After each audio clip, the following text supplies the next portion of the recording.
अरे आग लगे, ये भी कोई जिंदगी है। सुबह से चिल्लम चिल्ली पुकार सुन के मैं तो तंग आ गई हूँ। अरे वो भी क्या दिन थे जब मैं गांव में रहा करती थी। पहले बड़ी सुखी थी मैं। पहले मेरी जिंदगी क्या थी और अब क्या हो गई है। शहर में तो लोग भेड़ बकरी की तरह जीते हैं। जीने का असली मजा तो गांव में है। क्यों, क्या हुआ माँ जी? आज गांव की बहुत याद आ रही है आपको?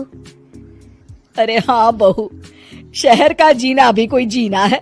लोगों की आधी जिंदगी तो सड़कों के ट्रैफिक में निकल जाती है और यहाँ रखा ही क्या है।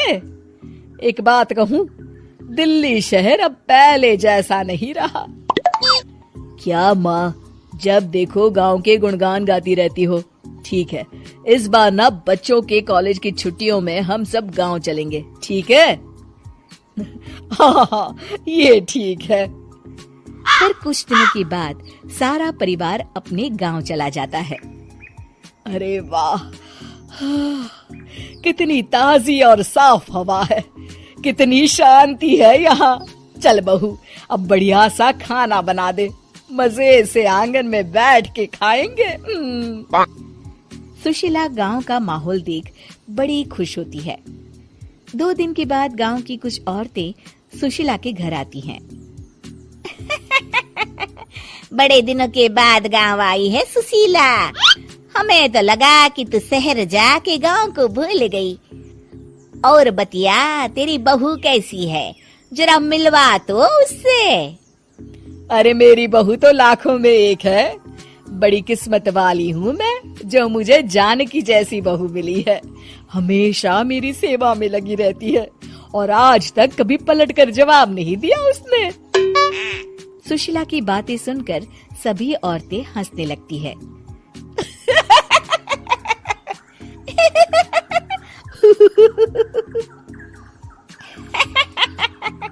अरे कुछ भी बोले जा रही है। तबीयत तो ठीक है? तेरी बहू चांद से आई है क्या? क्यों बहनों, दुनिया की कोई भी बहू अच्छी होती है क्या? सब औरतें ममता की हाँ में हाँ मिलाती हैं। अरे मैं तो कहती हूँ दुनिया की हर बहू सास का खून चूसने वाली डायन होती है, डायन। मैं तो एक बिल में 1000 सांप के साथ रह सकती हूँ, लेकिन अपनी बहू के साथ नहीं रह सकती। हाँ, तूने सही कहा।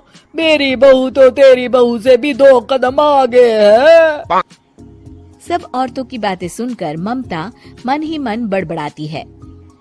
अरे ये गांव सुधर गया, लेकिन औरतें नहीं सुधरी।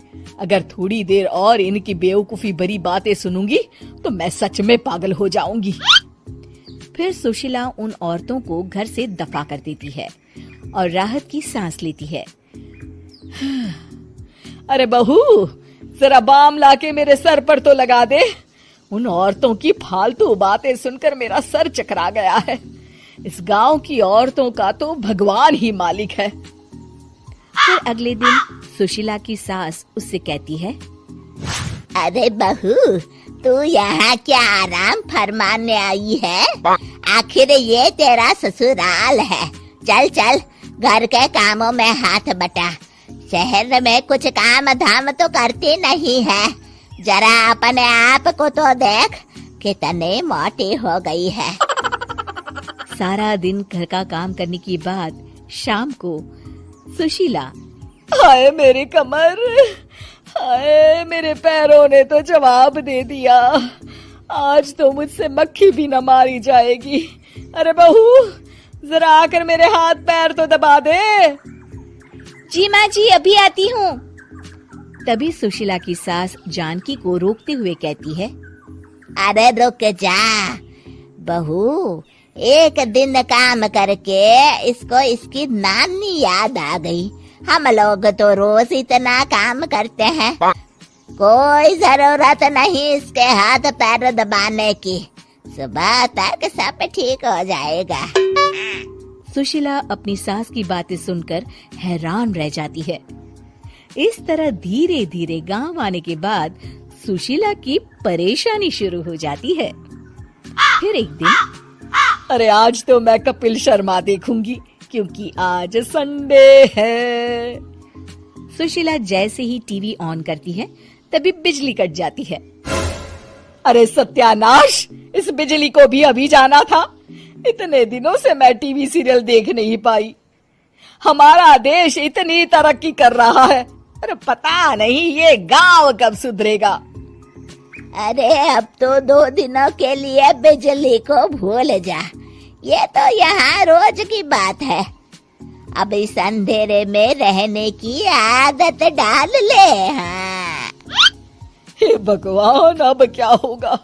ऊपर से इन मच्छरों ने जीना हराम कर रखा है।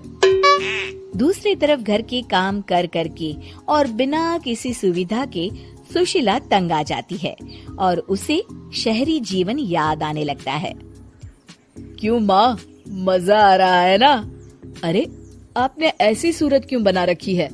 मुस्कुराइए, अब हम गांव में हैं।